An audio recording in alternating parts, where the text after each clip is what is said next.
And a few years ago, I realized that if you look at a magpie long enough, you'll realize that it has a blue feather tucked away. There's usually a blue feather on a magpie. It's not black, it's not white. It's this little blue, tacit little blue feather. And for me, the best of poetry, the best of myth, that's a place what I would call it a blue feathered language.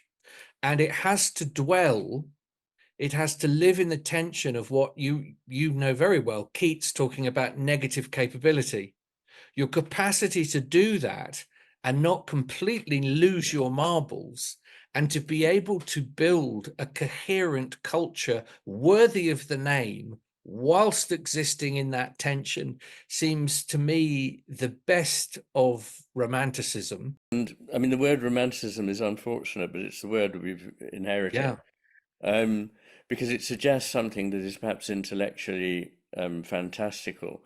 But in fact, the philosophers of the Romantic period were probably the most sophisticated philosophers the West has ever produced.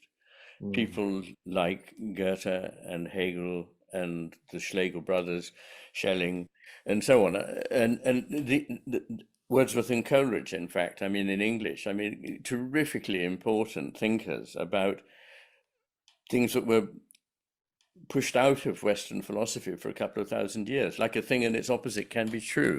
It's very important to hold this tension, and if you don't hold it, what happens is that it collapses. The tension is good. It's not a bad thing. It's something that you must endure. mm. I have greatly enjoyed being sort of immersed in the Eastern Orthodox Church for the last 2 or 3 years. A very, very unexpected return to Christianity in midlife.